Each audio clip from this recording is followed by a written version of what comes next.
Hi, I'm Len Epp from Lean Pub, and in this episode of the Front Matter podcast, I'll be interviewing special guest Emily Crookston. Based in Chapel Hill, North Carolina, Emily is a former philosophy professor and currently a ghostwriter and book content specialist who works under the brand The Pocket PhD. Emily works with professionals from industry experts and thought leaders to business executives and others, both as a book coach and as a ghostwriter, to help them create a constant stream of original, well-written, and to-the-point content so they can reach the right audience for their work and ideas in just the right way. You can follow her on LinkedIn at in/Emily Crookston and check out her website at thepocketphd.com. In this interview, we're going to talk about Emily's background and career, getting a PhD in philosophy, ghostwriting, and writing and publishing more broadly. So thank you very much, Emily, for being on the Front Matter podcast. Yeah, thanks for having me, Len.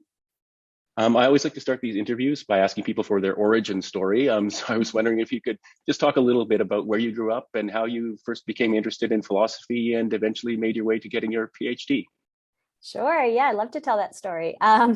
So I grew up in Michigan, a small town in Michigan, and I went to a small liberal arts college when I went to college, also in Michigan.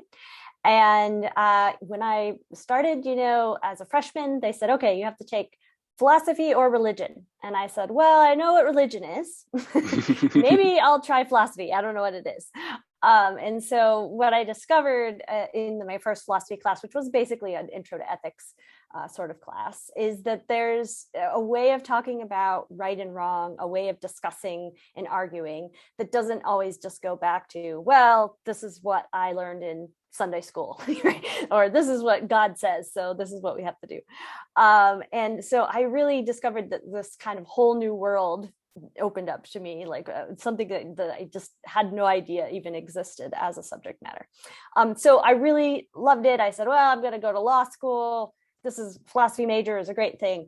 And so I majored in philosophy and then realized, actually, I think I want to go to graduate school. I think I want to become a professor and, started down that road, went to graduate school and got my PhD. It was hard. People told me, academic life is going to be tough. Getting a job in philosophy isn't going to be easy. But, it doesn't really sink in until you're there. And so I was a teacher. I taught philosophy for about 8 years and just discovered that all the politics and all of that stuff was getting in the way of enjoying the teaching. So that's when I decided to leave academia. Yeah, I've got a lot I could ask you about there. I've got a doctorate myself. It was in English, and I did read a lot of philosophy. And I was just curious. I mean, it's that decision to go to grad school in philosophy is a big decision. As you say, there's things you can only learn when you get there. Right. But did you have, when you were doing your undergrad, was there any particular class or philosopher or class of philosophy, as it were, that really drew you in? Yeah. I wanted to do ancient philosophy, and I took ancient Greek. And I knew that at some point I need to study Latin as well to be able to read those folks in their original languages. But yeah, I was really drawn to Aristotle.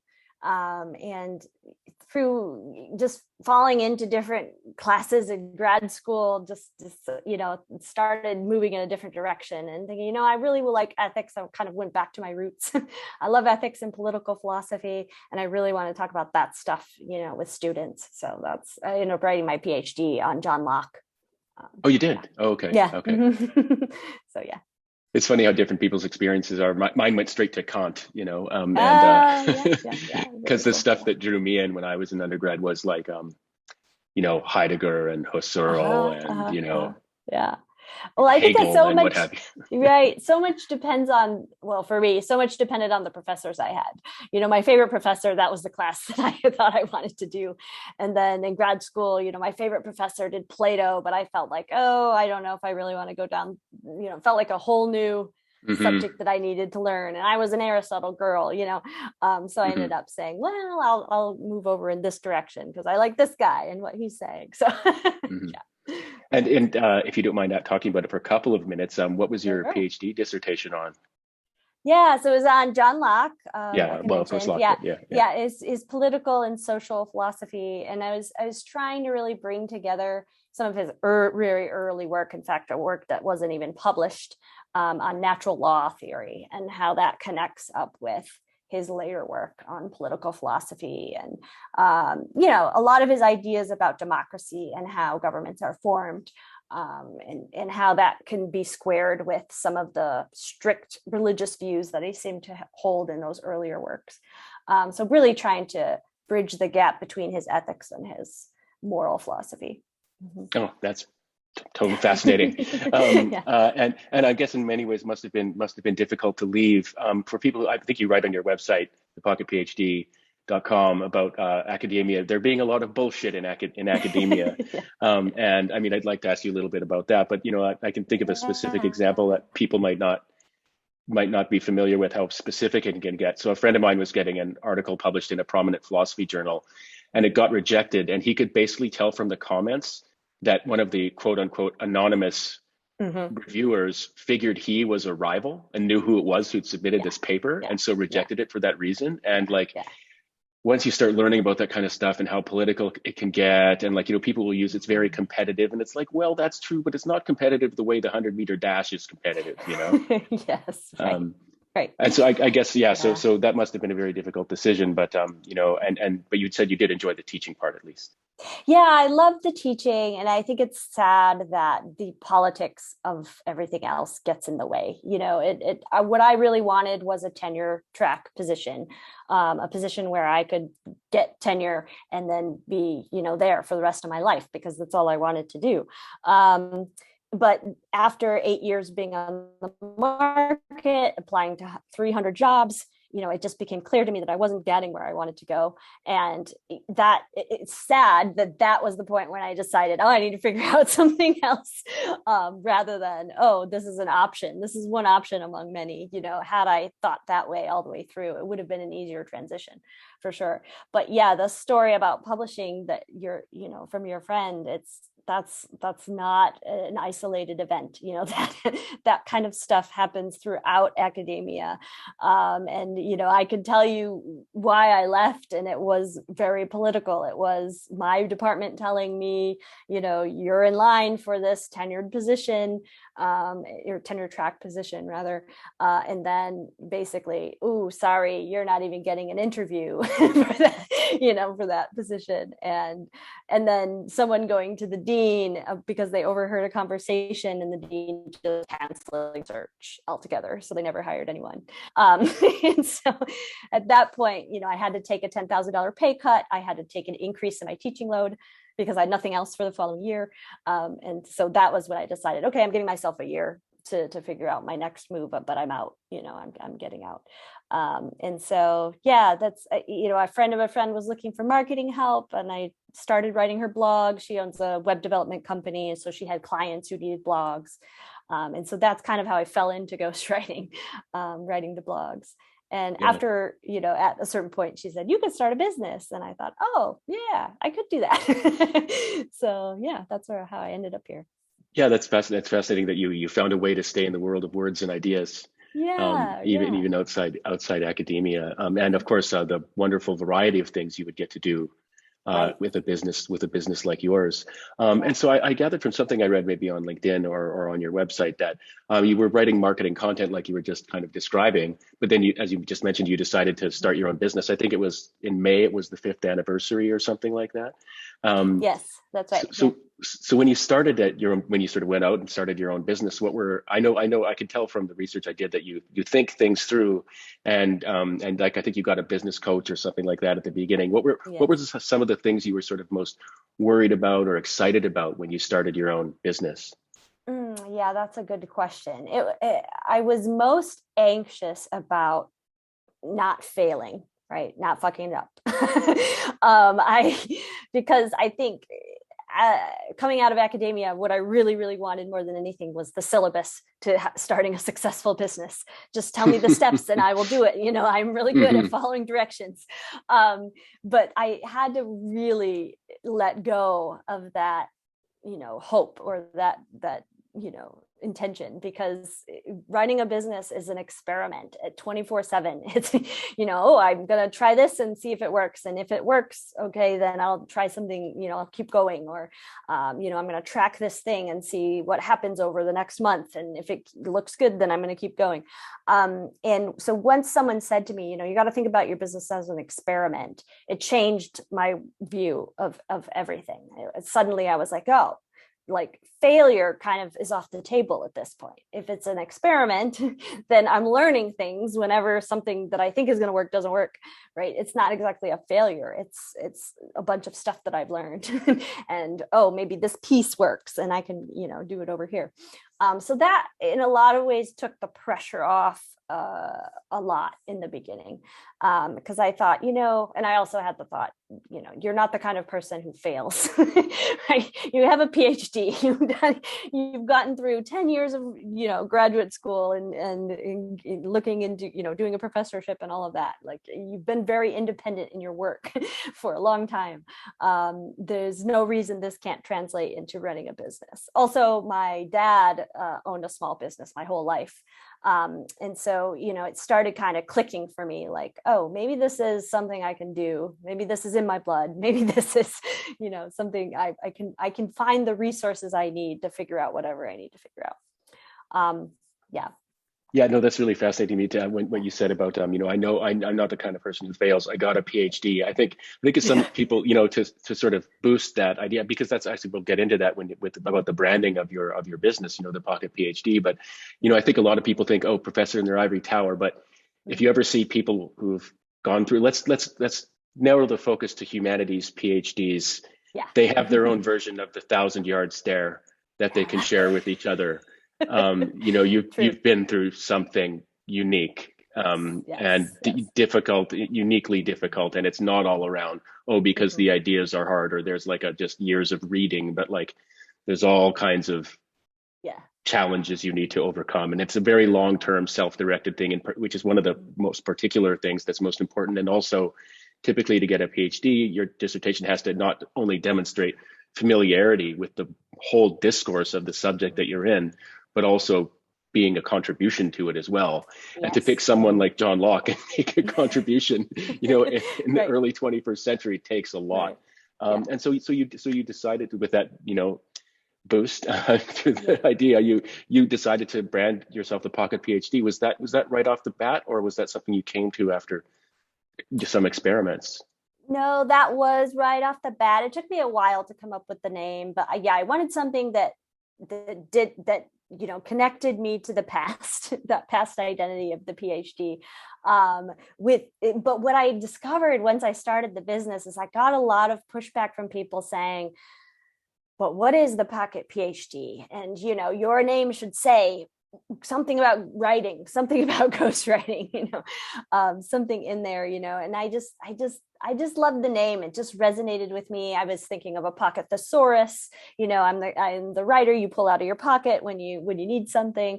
And I kind of had in my head, like, and, in the beginning, you don't exactly know where the business is going or what kind of writing you're going to be doing. So it's really hard to come up with this branding stuff and the name. But I had in my head, I could start an agency of PhDs. And, maybe they could do any number of business tasks that someone might need done. And that's kind of still in my head as, potential down the road.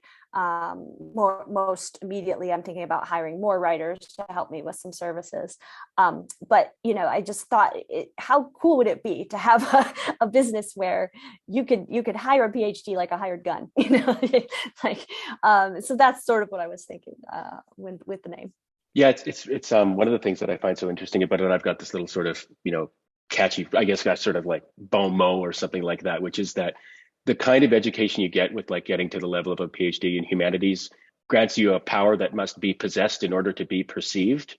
And that's one of the things that makes communicating about it so tricky, notoriously tricky, going back to antiquity, right? Like, what's the value of getting an education to that level? And it's like, well, you kind of have to get there to know. And then they're like, well, what's the good of it if you can get to there and you still can't explain it to me? It's just an interesting paradox. But that idea of finding people who've done these long-term, like decade-long self-directed things at a very high level, and then just sending them out and applying them to different business challenges, I think is a really great idea. And I mean, that's something that I think would appeal to a lot of people with PhDs who've been turned off of academia, which is probably at least half. Right, exactly. I always think about, when talking to other academics who are thinking about starting businesses, in in the humanities in particular, it's difficult to see how your skills translate. And I didn't know how my skills translated. I mean, I found this position and was like, oh, I guess I'm kind of good at this. But in other fields and sciences, it's like, oh, well, you can go in industry. There are lots of options. But for the humanities, and I think we sell ourselves short because we're like, oh, what am I going to do with this PhD that I'm unemployable in some ways? But it's not true. The world is open, wide open. Yeah. I mean, my personal experience after I finished my doctorate in English, I went to do investment banking and did mergers and acquisitions, and that's when I found out, oh, there's actually we undersell ourselves. And then you start looking, it's like, oh, Henry Paulson got an English degree. And so did the former CEO of the Bank of Montreal and stuff like that. So there's more of us out there than some people might think. Exactly. But yeah, it's I could talk about that all day, obviously. But so the Pocket PhD turned 5 in May, as we already discussed. And you wrote a really great post about some of the top 5 things I think you learned in those 5 years. And I just wanted to give you an opportunity to talk about 1 or 2 of those.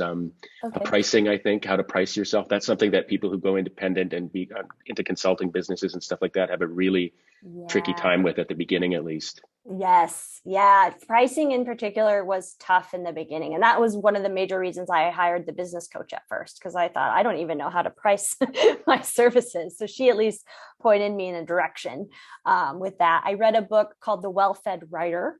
And that had some really good advice around pricing. And I've always, I don't know where I got this idea, but I've always just kind of raised my prices along the way, just kind of on a regular basis. So I write a couple of books at a certain price, and then I raise the price for the next 2, that kind of thing. And that got me really comfortable with how far I could go with ghostwriting and how much it costs. I like to think about pricing as contextual. So, if I were going to write a book for, I don't know, someone in a nonprofit, I might think about reducing the price. Or a student, like I have a student who's thinking about leaving academia and she wants to increase her presence on LinkedIn, and I'm working with her there, and I'm not charging her the full price that I charge to my corporate clients, for example. So I think when you think about pricing in those terms, or if I talked to a client who, told me, oh, I've used a ghostwriter before and I've paid X. Well, then I'm not going to charge them less than what they paid before. So pricing is really, it can be very contextual. And I don't think that means there's not a high price that I could go to where I'm never going to find a client, for sure. But you can kind of hone in on the sweet spot if you think of it in that way. You don't have to set your price today and this is going to be your price forever. You can always change prices, especially if you're in a service-based business, especially if you're doing one-on-one type work. I think I want to encourage people starting businesses or working in these fields to charge, I won't say what you're worth, because I don't know what that means, but charge a price that makes you feel really good about what you're delivering. Because there's nothing worse than, taking on a client because, oh, you're desperate and you don't have any money coming in, taking on a client for less than what you want to charge, and then they become the biggest pain in the ass you ever met. And suddenly you're regretting every moment of the work that you're doing. So I'm always thinking in terms of pricing myself in a comfortable place where I feel good about what I can deliver. And if the project goes over time, or if I need to spend extra time on it for some reason, I'm okay with that because I've built that in to my price. Yeah, that I think you mentioned writing a couple of books there, which is part of what you do as a ghostwriter. And I wanted to use that opportunity to sort of move the discussion on to talking about that, because I find the subject totally fascinating. And you're the first ghostwriter I've interviewed for the podcast. So you're breaking new ground here. So I was wondering if you could talk a little bit for those who might not know. Imagine someone they've never heard of the idea before. What does a ghostwriter do? Yeah, so I do most of the time I ghostwrite books. That's my main business, business books in particular. And I also ghostwrite blogs. But basically the idea is you come to me with an idea, you don't have the time, or maybe you don't have the inclination, you're not that excited about writing, you have more ideas than you have time to write those ideas down. And so you bring those ideas to me and I take them and I run with them. And I do a lot of my own research, but I also really like to keep my ghostwriting jobs very collaborative. So when I do a book, for example, it's a 16-week process. You come to me with a complete outline. I sit down with you. It can be a working outline. We can work on it. But I sit down with you and we meet once a week. We talk through different pieces of the book. I write, you edit, and at the end, we go through about 2 rounds of revisions. And it becomes this like beautiful mind melding kind of process, where in the end, if we've both done our jobs well, then you take full ownership over the book because you've really been through it every step along the way. So I think one of the biggest challenges with working with a ghostwriter is thinking, oh, I won't know what's in my book if someone else writes it. And I think that's a really valid concern, because if you're writing a book, you're going to be using it. You're going to be doing speaking engagements. You're going to be interviewed about the book. If you've done the marketing correctly, you're going to be talking about this book a lot. So you need to know what's in there. And so I think through a really collaborative process, that really helps you take ownership in a way you might not if I said, okay, thanks for the outline. I'll see you in 6 months. Here's your book. So I think it's been working really well for me and my clients with the collaboration. Yeah, that sounds like a really excellent model. I mean, the idea of, you're sort of, I think you write about this, but like, you're sort of testing the client out too. It's not just the other way around when you're trying, and it's going to be a relationship and it's going to be collaborative and creative. And you do talk, and then it's sort of like people I imagine they're usually really excited and full of ideas. And you're like, well, give it some structure first. As you said, working outline maybe is all it needs to be. But yes. Having that sort of mind meld happen must be a really kind of interesting experience. But you also, I know you sometimes have to be honest, as it were, with your clients as well. And does that I imagine that happens not just at the level of the outline, but it's actually the content and the actual substance of the ideas itself. So the person, they're in a debate with you as part of the process. Is that right? Yeah, often. Yeah, I work with experts. I tend to work with experts. And what's really good about working with me is, I wrote a book, for example, with a neuroscientist, a parenting book, actually. So she's a pediatric neuroscientist. And, she's got all of this huge body of knowledge in her head, and she's trying to talk to an audience like me, somebody who doesn't know very much about the brain, or very much about parenting maybe, so what's really helpful is that I can be kind of a filter for her. I'm like one of her first readers.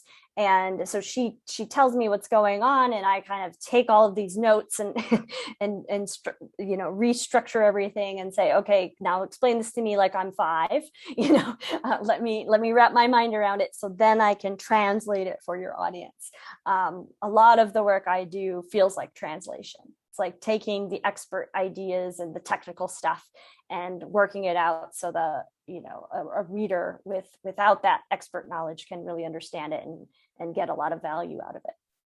And I imagine people might come to you with like, oh, I'm going to write the next, global bestseller and win a Nobel Prize or something like that. But I gather a big part of what you have to do is try and use your knowledge and expertise to help people understand, once you understand what they're really after, who the real audience ought to be for that project. Yeah, positioning is really huge. The biggest question I ask prospective clients is, what is the business case for this book?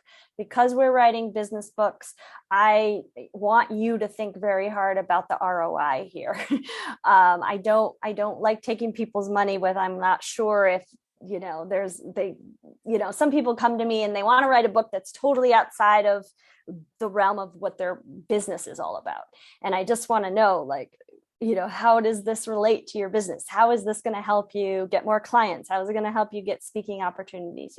What's the payoff for you? Because if you want to write a book about your childhood, right, you could do that. And that's fine. But is this the right time for you to be putting all your energy into that? Is this the right thing for you to do? And, if you want to write a book about, your childhood for your grandkids or something, great, record some interviews. Like, why would you hire a ghostwriter and pay me a lot of money to write that for you? There's got to be a return on that investment. So that's one of the biggest questions I ask, and it's often where the biggest pushback happens. Mm-hmm. One other thing you write about in this post about the five main things you've learned is something that really resonates with me, which is lesson 4. Positivity is not synonymous with Pollyanna-ish. Yeah.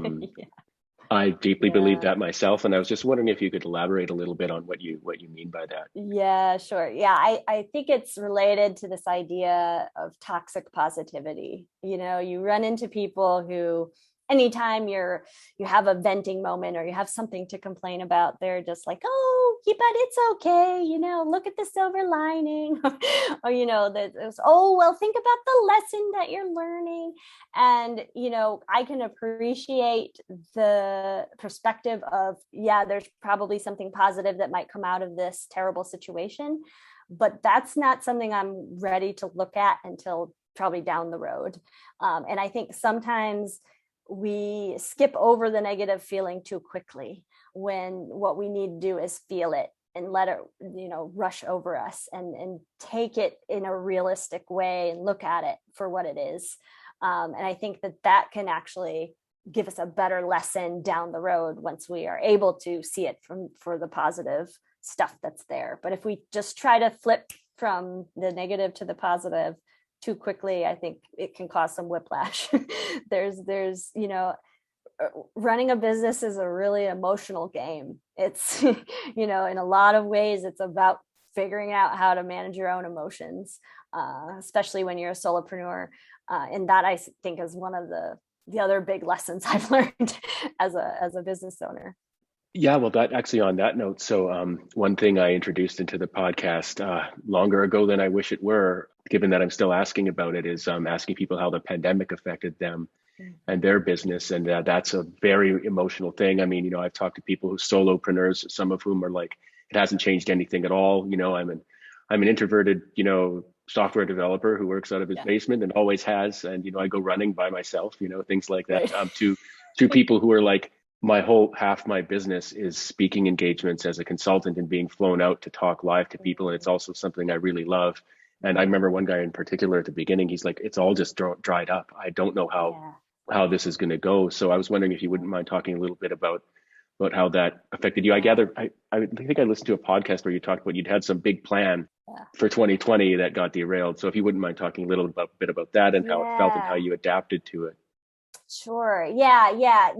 In the early days, I definitely freaked out and said, I don't know how I'm going to keep this business going, because I relied really heavily on in-person networking events. That's where I got all of my referrals. That's how I found, all of my clients basically before the pandemic. And so I was in panic mode for a couple of months for sure. And then I sort of stepped back and took a breath, and I got some stimulus money, and so I'm like, okay, I think I'll be all right. I think I can figure this out. And I just thought, I've always wanted to really lean into using LinkedIn for my business, and I've never really made the time to do that. And so I just made the plan, and the plan was very simple. I was just like, look, I'm just going to be consistent on LinkedIn until this pandemic is over, basically, until we can go back to in-person networking. And so I just had this plan of like, okay, I've got a formula: Monday, Tuesday, Wednesday, Thursday, Friday. I've got a plan for each day of the week, and I'm just going to post come hell or high water. Nothing else matters. And in doing that, I realized really quickly how important consistency is on these platforms, for one thing. But I also started learning more about my own audience, and discovering what people really enjoy reading on LinkedIn, and recognizing that, I've heard the statistic that only 1% of LinkedIn users actually post their own content. So it's not that hard to stand out as a content creator on LinkedIn. The algorithm does crazy things. Everyone's complaining about that at the moment.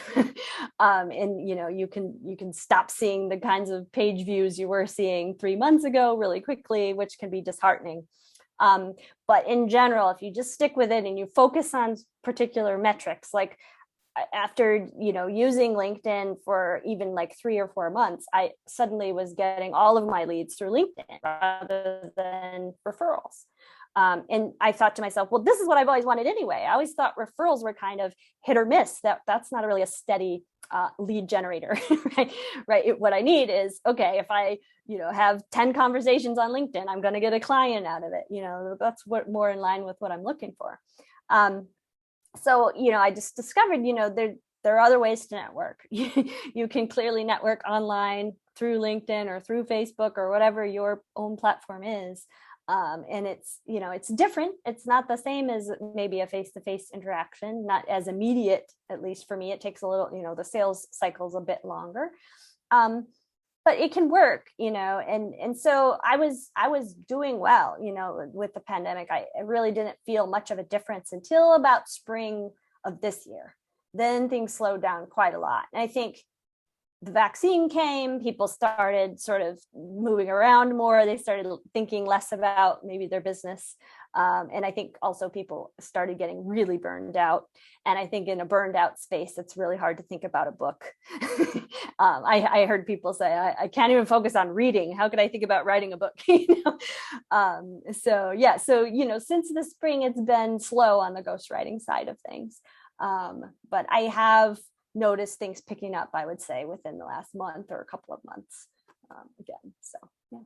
One really interesting thing, I don't know why I found it so fascinating, but about being a ghostwriter from just reading on your website is that you can't really show your portfolio necessarily in the way that an ordinary, a writer can.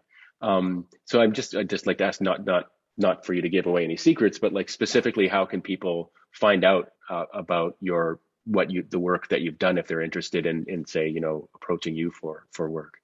Yeah, so I always tell any prospective client that you can get in touch with my clients. They're happy to have me put you in touch with them privately to have a conversation. So, I do that kind of on a referral type of basis.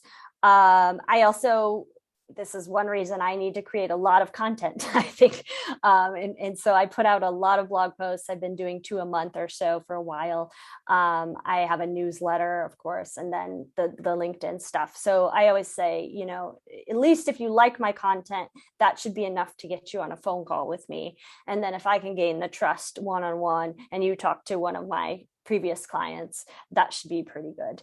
The other thing I do is I'm happy to give a list of books that I've edited, and my editing is developmental editing. So it's not, proofreading. It's not very surface level editing. It's pretty deep, in-depth editing. So you can get a sense of the way I work by looking at the titles that I've edited and the types of things I've done. Always happy to share blog posts that I've written for other clients as well. And actually, that's really interesting thing I wanted to ask you about, but just before we do that, there's something I neglected to ask you earlier, which is, so someone comes to you, you're like, give me an outline and let's talk about it. And you decide you'll work well together, and 8 weeks later, there's a book.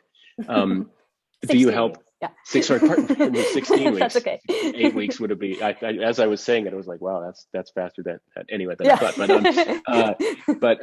But then do you help with marketing the book afterwards as well? I don't. I have resources that I can share, and I'll send people to. I have a couple of Amazon bestseller list guru type people that I'm happy to share information with. I do often offer like blurbs for Amazon. Here's a summary, here's a blurb for the back cover, here's your bio. Happy to do little things with marketing, but as far as a marketing system, no, that's my expertise. Okay. And writing, so you say you write posts for people as well, right? And is that the same thing too, where you'll come up with like a schedule, like, it's going to be 7 days a week or 3 times a week or something like that, and you agree the schedule, and then you probably outline them in advance and then write and edit? Right. So this service is newer for me. It's something I developed over the summer, but it's LinkedIn content strategy and content creation. And what I like to do with this is we meet monthly. We have a content strategy session where we talk through types of posts that we want. 2 blogs are included in the package as well. So it's 2 blogs plus 3 LinkedIn posts per week. But the thing about LinkedIn is that you really need to be on it for it to work for you. You can't, like, people ask me about schedulers, LinkedIn schedulers, or things like that. And you really can't post, it's like schedule your posts ahead of time with LinkedIn, because you really want to be engaging on the platform before and after you post. And the algorithm really picks up on that with LinkedIn. So it's, they're driven to create conversations. So they want to see that you're active, that you're commenting on other people's stuff. So that's one of the biggest kind of barriers to getting LinkedIn to work for you, because if you're super busy, it's great that I'm creating posts for you and you don't have to do that part. So that does save you time, but you still need to be, setting aside about 20 minutes a day to be on there and to be engaging. And I'm not interested in being a LinkedIn manager. So I don't want to take over and be your ghost on LinkedIn. Happy to help you create posts, but I don't feel that comfortable commenting as you in real time. Although maybe that's something to think about down the line. I don't know. So the service is we create the posts for you and we create some blog posts as well. And then you do the engaging and you're there. You've mentioned the algorithm a few times there. It's a really fascinating feature of the self-publishing world, whether it's books or getting attention on social media and things like that. That we all have this concept that like what we're doing is being evaluated in some changing way, and so everybody who gets involved in this, if you're trying to increase your profile on social media platform, if you're trying to get attention for your book, you have to make a decision about whether you're going to engage with the algorithms in this sort of very like trying to game them kind of way, or whether you're just going to kind of like have a sort of like high level understanding, or whether you're just going to ignore it completely. And I gather the sort of high level understanding is the kind of approach that you prefer, rather than kind of like chasing it all the time.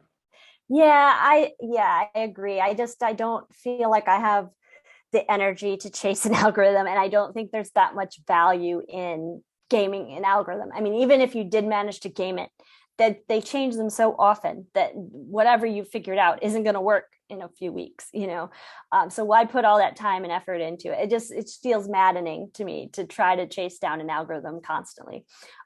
So what I like to say is figure out what metrics matter to you, because the metrics that the algorithm cares about are not likely to be the metrics you care about. Right? The algorithm wants you to get that dopamine hit. So it wants to show you constantly how many people have viewed your post. But how many people view your post is not a metric that's that helpful for you. Right? What's helpful for you is seeing how many people engage with your post and comment on it. What's helpful for you is figuring out how many people who see your posts then send you a DM and want to talk. Right? How many leads you're generating. So as far as I'm concerned, if I'm getting the number of leads I need, I don't care if my post views are down. If they're being shown to the right people who are likely to be my leads, then that matters more to me than having thousands of followers or 10,000 of followers or whatever it is. Yeah. And from what I gather, at least from having looked around and failed to find you, you're not on Twitter, I don't think. I am on Twitter. I'm actually thinking about doing a Twitter strategy because I'm finding it hard to sell LinkedIn services on LinkedIn.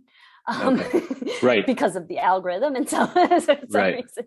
LinkedIn has their own stuff to sell. They don't want to sell my stuff. So I am on Twitter. It's EM Crookston, but so not the Pocket PhD. So that's what makes me hard to find. But I am thinking about doing more on Twitter. For sure. I've tried Facebook. I'm over it. I'm not doing Facebook for business anymore. And I've tried Instagram, which also was challenging for me. I don't love the visual stuff. As a writer, I can't wrap my mind around making that work for me. But Twitter seems like the place. So yeah. Yeah, I find Facebook confounding and infuriating personally. Yes.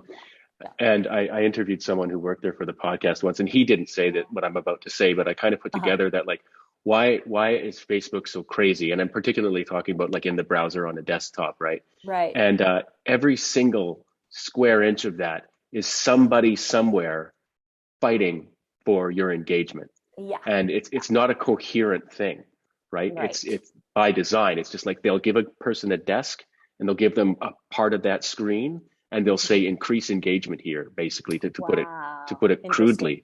So Yeah. everybody's fighting all over the place for Wow. you. And that's why, like, that's one of the explanations for why it's so, like, there'll be this, like, Yeah. there's just something on every square inch. It's a huge complex service with some obvious and very aggressive and sort of ambitious people behind it, but they don't really tie together. So it's very kind of deep in every part of it. But also, Mm. and I'm, not making any specific accusations here, but like Facebook's the only place I go where I click post and then I have to wait a few seconds while it says posting, and like I Mm. can't help but think, oh, somebody somewhere, whether Mm. anybody knows it or not, put a little delay so that he or she or they get to bump their metrics for their little part of the Yeah. process. Yeah. And once Yeah. you start, whether that's true or not for that specific example, once you start thinking that way, it's like every single part of it, you're like, this is all designed to waste my time.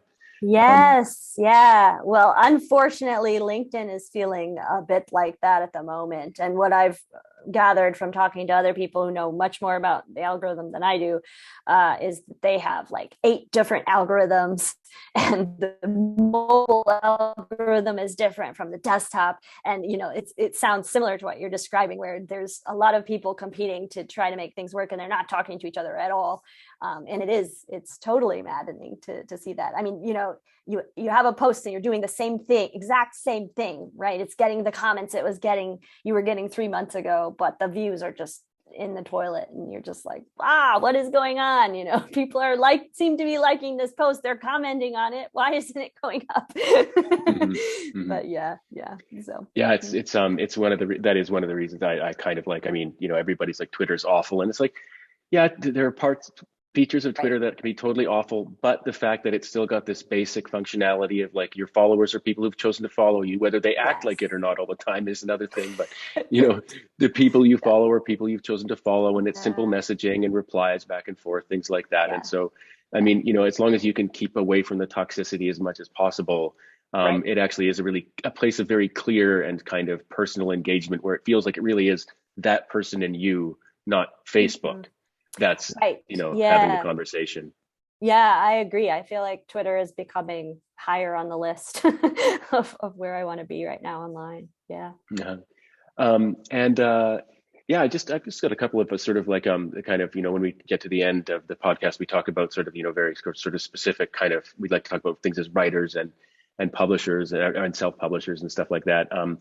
And I just wanted to ask you, so you've got this 16-week process that you sort of engage in, you've got a client, it's all ready to go. How do you keep yourself motivated throughout that period when you've got a new client? Do you schedule everything like from 1 p.m. to 2 p.m. or 3 a.m. to 4 a.m. or something like that? Well, how do you manage your writing that way? I do tend to try to sort of eat the frog when I have a new ghostwriting client. Like the hardest thing is getting the draft done. I think the first bit, getting all of that stuff down and figuring out how we each work together, and getting into a groove that way. So it's really helpful to get as many words done as possible, as quickly as possible. I like to try to actually do the full draft in 8 weeks, and that gives us 8 weeks to edit it, and that tends to give me a good result. But yeah, I like to write in the morning. And like I said, I like to do first thing, the hardest project I have of the day. And if I have a ghostwriting client, that's what it is. So I'll usually set the first 2 to 4 hours of the day where I'm really going to try to hammer out a lot of the book, or as much of the book as I can in that day. I do have word count goals in mind. I usually tell people 40,000 words is a good goal to shoot for with a business book like this. So that means I need to write 20,000 words, in the first month, and 20,000 in the second month. And so, I'll just break that down into 5,000 words a week. Pretty doable, 1,000 words a day. And that usually I can hit that goal pretty easily. Yeah, that's really interesting. I have the same kind of, at least not with respect to writing necessarily, but like hardest thing first, Yeah. get that one done. Yeah. And breaking it up into chunks like that can be really helpful too, particularly something I don't know if we've talked about it that much, but you did mention consistency earlier on, and how this is actually just a sort of principle that's particularly valuable in all kinds of areas of life. Specifically, I mean, well, with podcast publishing, it's true. Oh yeah. When you're trying to appeal to algorithms, it's true. But also Yeah. when you're trying to get things done yourself, it's true that just making it a habit, Mhm. getting a little bit done every day, can really help a lot, and sort of like even just with your sort of own mental health. Yes. Yeah, I'm finding that now. I actually am writing my own book at the moment. And yeah, that's, the reason I usually say I'm not a good book coach is because I think the key to writing a book is just putting words on the paper, no matter how messy they are. And no matter, how poorly you think it's going, if you're hitting 1,000 words every day, they add up. And, when you have 40,000 words, you're like, oh, look, I wrote a book, I've got words to play with here. And it's much easier at that point to edit it. So. I didn't know that, but would you mind talking a little bit about the book that you're working on right now? Yeah, so I actually set out this year with the goal to write my book, and started in January. Roaring start. I took a course to figure out my book idea. I did my homework very dutifully, and I set my word count goals. And then, like most resolutions, I suppose, after about 6 weeks, I just said, to hell with this. I'm not doing it. But what stopped me was that I could not outline the book. So now you know why I make my clients bring me an outline, because I find that piece of organization particularly challenging. But I just couldn't wrap my mind around where the book is going. I know it's going to be about self-awareness. And so I want to talk about my journey to self-awareness and how important I think self-awareness is for business owners. But I've picked it up again. I've got about 8,000 words at this point. And I've been writing, pretty consistently, 1,000 words a day. And what I've decided is I don't need an outline. Maybe that's not the best way for me to write my personal books. I'm going through questions. I've picked like 20 questions around self-awareness, and I'm just kind of riffing on each of those questions, what I know about them. I'm leaving the research till later, but I'm just kind of shooting off the cuff about each of those questions, and then I figure I can organize it later. So that's the method right now. Yeah, no, that sounds fascinating. I like the way that everybody's got to find their own way through, and we talked about it before with the PhD, right? There's going to be ups and downs, and yep. Learning how to push through it, and that it can be different every time. Yep. As totally. Well as part of the robustness that you need to develop, and of course, sometimes it's on a downward trajectory, and other times it's on an upward one. I guess the last question I'd like to ask you is, if there's someone listening to this podcast who is thinking of writing their first book, what would be say one or two pieces of advice you would give to them? Things maybe you wish you'd known when you started out doing this kind of work. Yeah, I think I would say, experiment. Just like with the business, you want to experiment with writing. So maybe you're really good at writing at 2:00 in the morning because you're a night owl. Give that a shot to see if it works for you. And maybe you're better in the afternoon. You're better if you hit your book after lunch. But play around. Give yourself like a week of trying to write at a certain time of day and see how it goes. And then switch to a different time of day and see if that works better. So I would say, experiment. Like, I think that's coming out of my own experience. Like, oh, I can't come up with an outline, so I guess I better figure out a different way to start writing. But like I said before, I think the number one thing when it comes to writing a book is just getting those words on the page, however it needs to happen. If that means taking a walk and coming back, like, go for it, whatever it takes. And I do recommend setting some kind of word count goal. As opposed to, some people will say, well, pick an amount of time that you want to spend writing your book. That doesn't work so well for me. For me, the goal of hitting that number of words is really key. And you don't have to be too strict about it. I like James Clear's advice in Atomic Habits, which is, you start a habit, don't skip more than a day. So if you take a day off, all is not lost. It doesn't mean you've ruined everything because you broke your streak. Just get back on it as soon as you can and keep going. And I find that to be really satisfying. You just, you're checking off the goal on your calendar, and it feels good. It definitely does. Well, thank you very much, Emily, for being on the podcast, and for sharing all those shots and those sharing all that advice and everything, and for sharing your journey with us as well, which was really great to hear about. So yeah, thanks very much. Yeah, thanks for having me, Len. Thanks. And as always, thanks to all of you for listening to this episode of the Front Matter podcast. If you like what you heard, please rate and review it wherever you found it. And if you'd like to be a Lean Pub author yourself, please check out our website at leanpub.com. Thanks.